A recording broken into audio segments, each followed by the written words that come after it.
Well, good afternoon to our viewers in Germany and good morning to our viewers in the United States. I'm Steve Sokol, the president of the American Council on Germany, and I'd like to thank you all for joining us. Once seen as a single issue movement, Green parties have increasingly become anchored in mainstream politics. And this is especially true in Germany. With the catch-all Volksparteien losing traction and increasing concerns about climate change, the Green Party is positioned to play an important role in the next German government. However, within the party, divisions remain about foreign policy and the use of force. We're joined today by Dr. Franziska Brantner to talk about the contours of a green foreign policy. She's a member of the Bundestag and serves as the spokesperson for European policy and also as the Parliamentary Secretary of Alliance 90, the Greens parliamentary group. Franziska, herzlich willkommen. Thank you so much. And thanks for hosting me. As you said, it's really exciting times. I've rarely had an election campaign where, not even 2 weeks before the elections, I don't bet on the results. And I think few do. Yes, so exciting times to be with you. Looking forward to your questions. There is a tremendous amount of curiosity, of course, about the election. As you alluded to, there's also a lot of uncertainty about how the election will go. But judging from the polls, it looks highly likely that the Green Party will be part of the next governing coalition. And so that was what prompted me to ask you to speak with us today, because I think that our members and friends would be very interested in hearing about the foreign policy priorities of the Green Party should they end up in government. But before we talk about that, let's set the stage a little bit. From your party's perspective, foreign policy includes things like ecological sustainability, nonviolence, and a multilateral approach, as well as a commitment to issues like social justice, racial and economic equity, and also women's empowerment. And those aren't necessarily things that one thinks about when one thinks about foreign policy. So can you start by sharing with us some of the key tenets of the Green Party's foreign policy? Yes, thank you. And by the way, maybe interesting because I just see that there's a bit of a CV in the chat. I graduated from Columbia University, SIPA, School of International Public Affairs, and I was in New York on 9/11. So, it's been touching for me thinking back 20 years. I had just arrived a few days before that in New York. And I will never forget that I had lived before in Tel Aviv, and I had considered going to study there. And my mom had sort of asked me, the second Intifada started, please, would you consider going to another country and city? And she brought me to the airport in Frankfurt. I will never forget in the morning, she said, Franziska, I'm so grateful that you're going to this very safe city of New York. And there comes 9/11, and wow. It has been really forming and impacting my view on foreign and security policy. So I'm a firm, defender of German-American friendship, of a transatlantic view, and I love the city. And I hope that we are allowed back in soon to visit and be together again. So as you said, the German Greens come from a tradition of a human rights movement, of a peace movement, of course rooted in German history, but they have this very strong historical links to human rights defenders, democracy activists across the globe, and especially in Eastern Europe, in what used to be the Soviet Union, but also in African countries, Latin America, etc. So this has been really part of our DNA from the beginning that we have strong ties to those who stand up for human rights and democracy, or our, at the time, Petra Kelly for Tibet, etc. So it's been, we have from the beginning never been just an environmental party, because you said, it's been an ecological one. The Greens really have had this foreign policy dimension really from the beginning. By the way, also a feminist one. But for today, I think, the second one is important. So our foreign policy is centered around a values-based approach. Firmly, we do believe in the universality of human rights and that we need to stand up for it. And we have an approach of foreign and security policy that's more holistic. As you said, we do define security broader, not just in military terms, but today digital security, not just cyber, but in general. Also the geopolitics of the Green Deal, when we think about climate protection, how will it change our dependencies? How will we be able to use it to make the world a safer place? So we have always had a broader definition of security. And of course, there's been an evolution. I mean, I think you're absolutely right in terms of talking about some of the basic tenets and the vision when it comes to foreign policy from the very beginning, and raising the name of Petra Kelly. But there's another important name I'd like to bring up too, which is that of Joschka Fischer. Of course. Because in 1998, the Greens became the junior coalition partner to the Social Democrats, and Joschka Fischer became vice chancellor and foreign minister. And I think it's fair to say that he, in that role, really helped shape German foreign policy. He was very outspoken in his opposition to the 2003 invasion of Iraq, but he also received opposition from within his own party over the government's support of NATO interventions in places like Kosovo and Afghanistan. And so the question I'd like to ask you is how has your party's foreign policy evolved since it was last in government? Yeah, thank you that you mentioned Joschka Fischer. And many times these days, I had wished that we had Joschka Fischer as a foreign minister instead of Heiko Maas. And I think, Joschka Fischer was somebody who had a firm grounding in human rights and international peace. And that's why he did support the intervention in Kosovo, because he said, if there's a lesson from Auschwitz, it's not just, that we cannot watch when there's genocide and war crimes against humanity, and that then doing nothing or not intervening is also, you also become responsible for your not doing. And I think that's what has really formed my party as well since. But yes, as you said, he also refused to join Bush then in the intervention on Iraq on very good grounds, as we have seen afterwards. So the Greens have ever since really taken every single military intervention and checked on it very thoroughly. If we do support it, there, one of the factors for support or not is, of course, the legal context. Does it have a UN mandate, a EU mandate? In what context is it set up? But also the political context, because we firmly believe that military intervention can give you space for political action, but it cannot replace politics. And whenever we see that politics are replaced by military force, then usually it's not successful and we do not support it.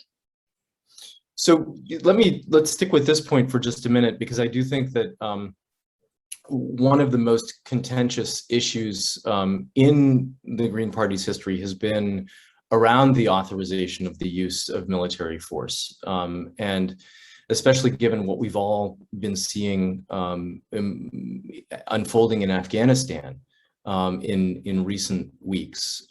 What do you think the Green Party's appetite will be to authorize the use of force? Or is it too difficult to say because it will really depend so much on the specifics of any given situation? No, I think that we really look at every specific situation. I think that's also our merit. It's sometimes very complicated in the party because then you really have to discuss it thoroughly, and all our members expect that if we do it, we argue it very well, and like there is no automatic, signing off on military intervention in my party. So you really have to argue it well. And I think, that what we see is rather a fear these days that after Afghanistan, the pendulum goes to the other side of saying human rights are not for part of this world. You forget about it, and that we get this argumentation of let's, withdraw everywhere. Let's just focus on ourselves, and human rights, anyhow, you can't export them. What I think is anyway wrong, this very wrong wording, because Afghan girls were happy to go to school, and not because we did export it, but because girls also like to learn wherever they are born in this world. So we are really rather, now worried that we see the pendulum swing to the other extreme, which we think would be wrong. But, we have doubts about some of the missions Germany is participating in these days. In Mali, for example, we really think that we have to improve on the political side, because if you don't find an agreement and don't improve the living conditions in the north of Mali, probably you will get one Islamist or whatever radicalized group after the other that will push militarily towards Bamako. So there we have been supporting it, even though we're in opposition. We've been voting in favor of it, but we've become more doubtful since then, because we see that the results on the ground are not happening, also because there is not enough political will to implement, the peace agreement.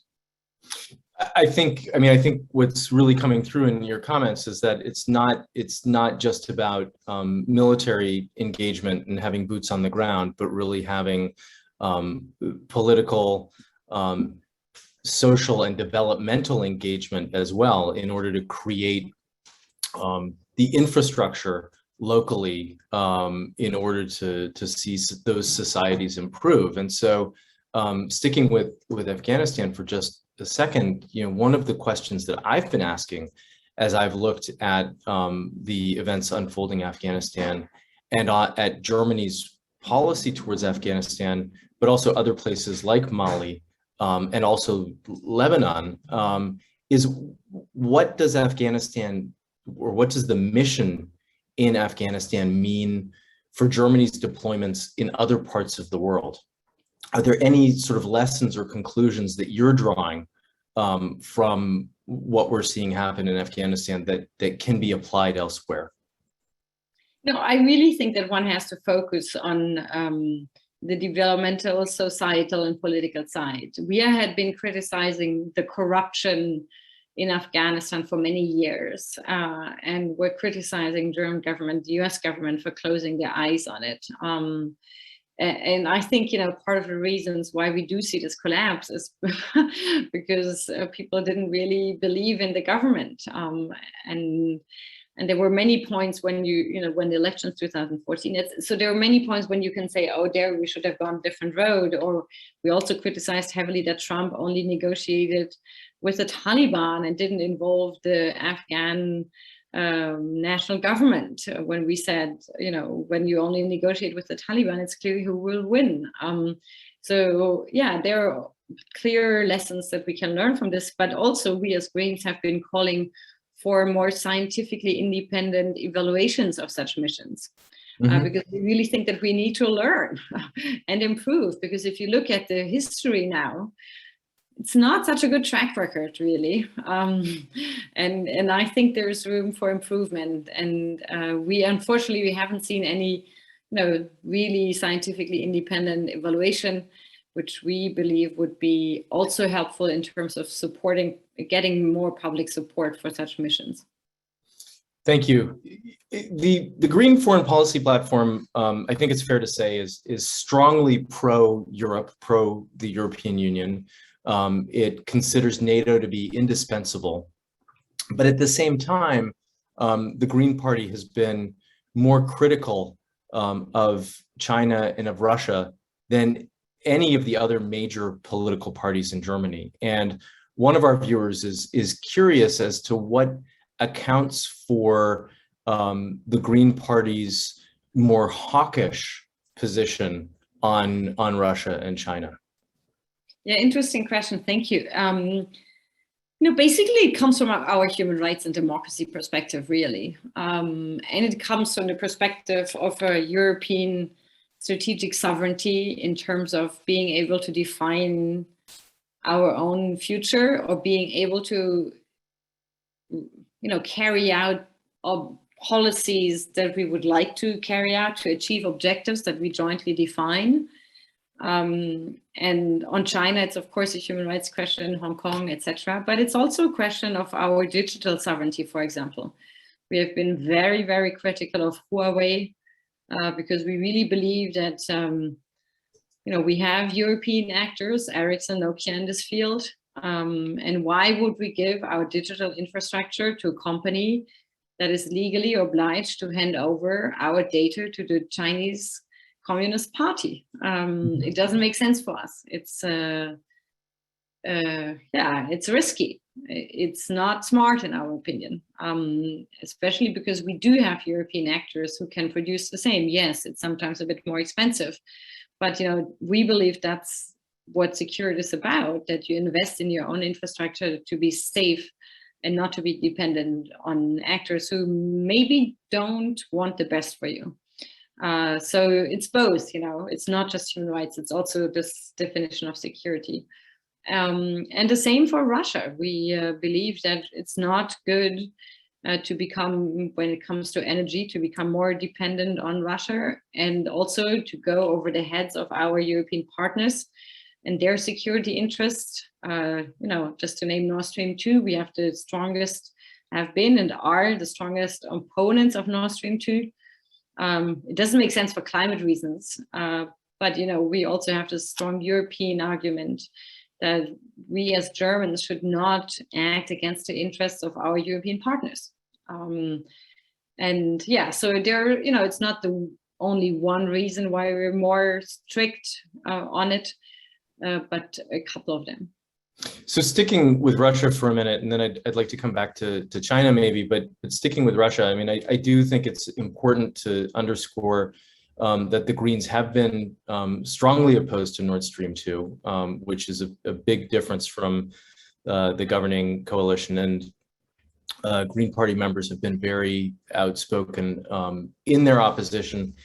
But it hasn't just been for climate reasons. It's been very much because of the vulnerability of Ukrainian democracy and real concerns about what might happen to the east of Germany. Yes, I think the counter argument of our social democratic or conservative partners is always, when the Russians will threaten Ukraine, we will retaliate with sanctions. I want to see the German government that in the winter, when it's cold outside and the heating stops, will retaliate and send sanctions towards Russia.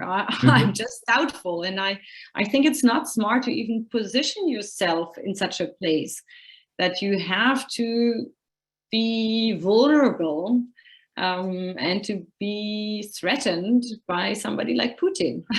And also Gazprom is really, part of his corrupt network. And we don't think that these are our partners. They're partners in Russia, definitely. And we do cooperate with them and do exchange. But yeah, the Nord Stream 2 doesn't make sense on the climate front, but certainly not on the security and European interest side. So in light of that, and in light of these sort of differences that the party has had with some of the other parties in the Bundestag, and the prospect of the Greens being part of the next government, do you think that there will be any significant shifts in German foreign policy in the post-Merkel era? I mean, as we said at the very, you hope so. Okay, yeah. So what do you hope for? No, I really hope that we can have a more, forceful stance on on our European interests, that we go away from just defining German interests by our economic exporting industrial interests, which have been defining German policy for many years. And I think, that's part of the German success, and that's why we're a rich country. And we were lucky enough that the Americans allowed us to be in that place. But we believe that now it's time that we as Europeans and as Germans do take over some responsibility. And part of that step is that we do define our interests according not just to our economic interests, but according to our European transatlantic interests in times where we do have this systemic rivalry with countries like China.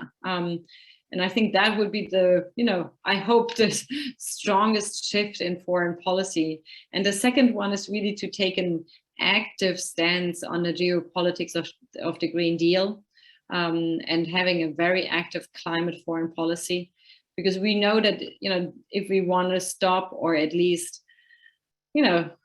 have a climate crisis that is a bit less terrible than what we do see now coming, we need to really invest in partnerships with other countries across the globe to reduce their emissions as much as we do.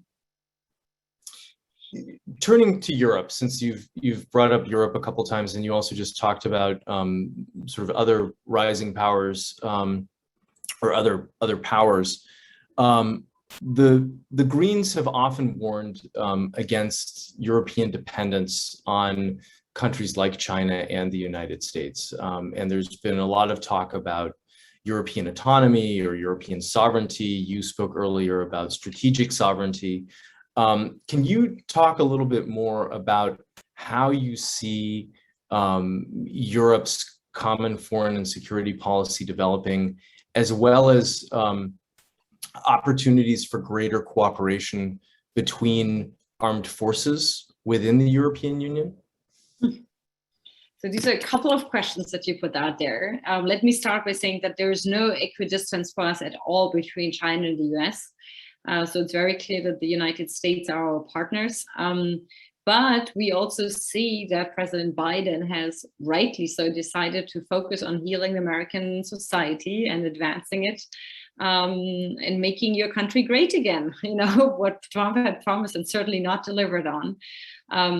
We do know and notice that President Biden has set that focus, and I think it's the right one, because if we lose democracy in the US to populist right-wing or even anti-democratic forces, then that would be the worst for us as well. In that context, we believe that we as Europeans have to join forces. And when I talk about strategic sovereignty, it's really this idea of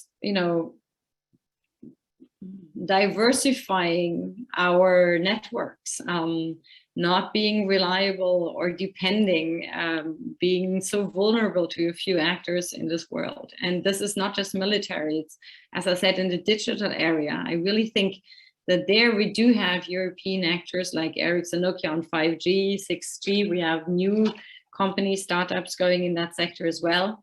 And yes, the US has no player in this game. And now we have seen Open RAN to be pushed in the beginning by the Americans, but if you look at the Open RAN Alliance, there are actually a lot of Chinese actors in there. Mm-hmm. So I'm very doubtful that it's actually in the American interest to push for Open RAN. And I just strongly say, let's stick with our European actors and let's support them. And let's keep that technology within our, realm. It's not a German company, but I would always consider it's a European and therefore also in our interest as Germans. And cybersecurity, to defend us better, to have a stronger digital protection when it comes to social media, that we're not as vulnerable there as well. Or let's talk about, health. I thought it was terrible that we were dependent for weeks on imports for masks from China. I think, as a Democrat, I want to be able to tell my citizens that I can protect them and that I'm not depending on a single country for 97% on the product we need in the crisis. So I think that, on some of the medical devices and medical production, not everything, but on the critical ones, we have to diversify from where we do import. I don't say we have to produce it all inside Europe, and that would be not smart, but we have to diversify, maybe not just all based on China. So this is what I mean when I talk about strategic sovereignty or energy. How do we make sure that when we will have a transition from gas and oil to renewables, that this will be peaceful in our neighborhood, Algeria, Morocco, you name them. It's also interesting for the US, but for us Europeans, it's more immediate, our neighborhood. And it's all but certain that that transition will be peaceful. And how can we ensure that we support a peaceful transition in our neighboring countries? And there I see the prime responsibility with us as Europeans. I can totally understand when Americans say, look, this is on your plate. So, I mean, you've put a lot out there, and I think that this is really, really important. And it reminds me just how much geography matters, right? I mean, your point that what happens to the east of Europe, affects Germany much more than it does us in the United States.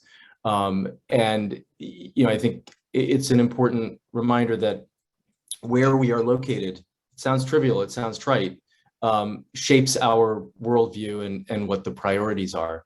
But I also thought that your point was a very important one about maybe some of the lessons that we've drawn from the pandemic around diversifying our imports when it comes to healthcare and not needing to be dependent. Do you think that there are lessons that Germany, that you as a party have drawn from the pandemic that might shape foreign policy moving forward?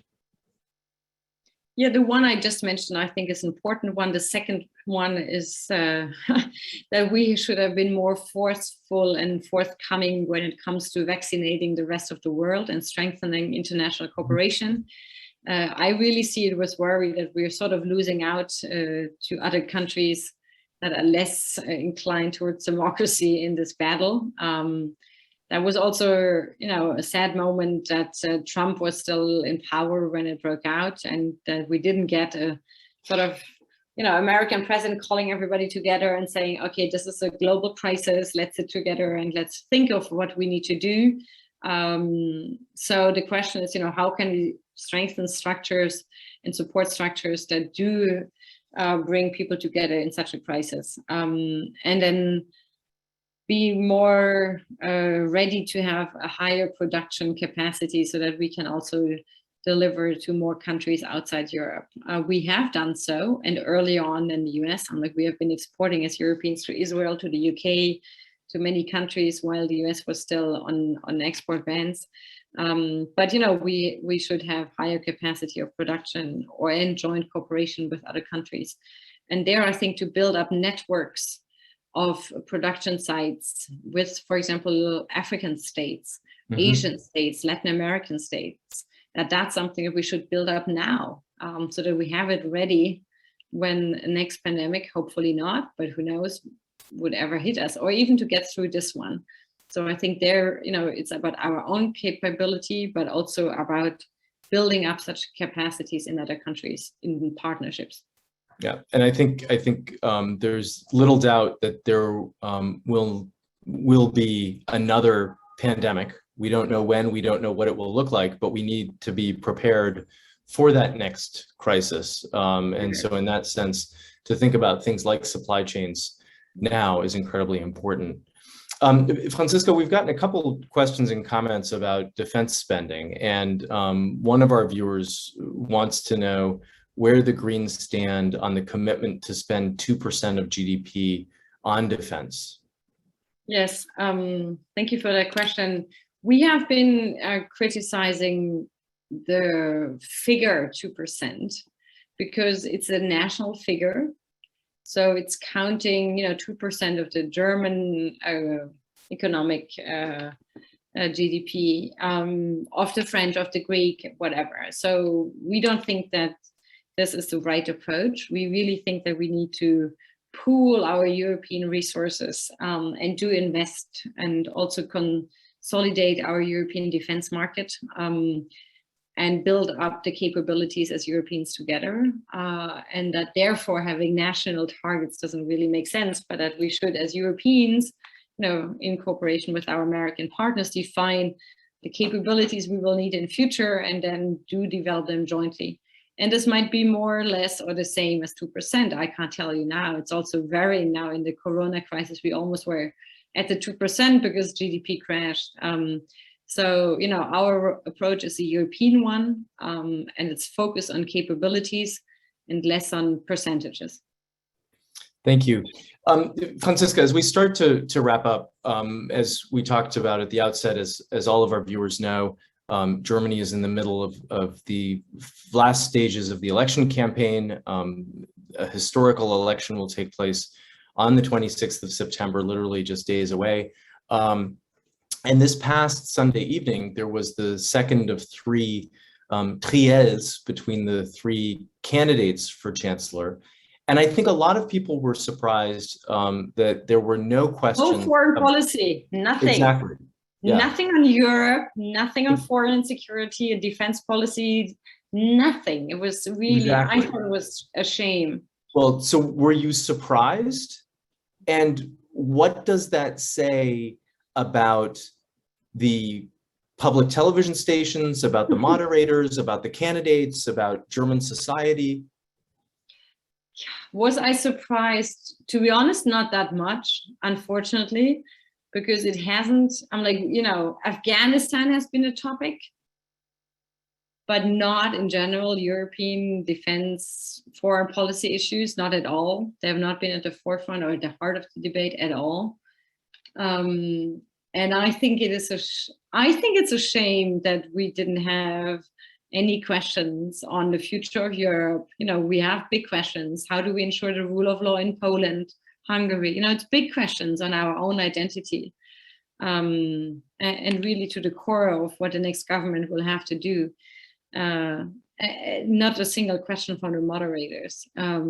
So I just today supported a letter calling out for the two television debates left on the moderators and the hosts to do address these topics, because I think, we are not Switzerland, we're not Malta, we're Germany. We do have an international responsibility, and the next chancellor will play a very significant role for that. And voters should know where, which positions candidates do take. So yeah, I've been supporting this call for the next, there are two left. And I really do hope that we do get some questions in this area. I mean, I think given the backlash from politicians like yourself, from the media, from other observers, it would surprise me completely if there were not foreign policy questions in the next debate, which will take place on Sunday. I guess the next one is on Sunday evening. Yes. And for me, it was just a question, because I was trying to think about, why is this? Is it just that the moderators, have a very narrow perspective, or is this somehow a reflection of what German voters are interested in, and that foreign policy is just not a high priority? Yeah. It is not. Let me tell you what is the priorities of German voters. 1 second.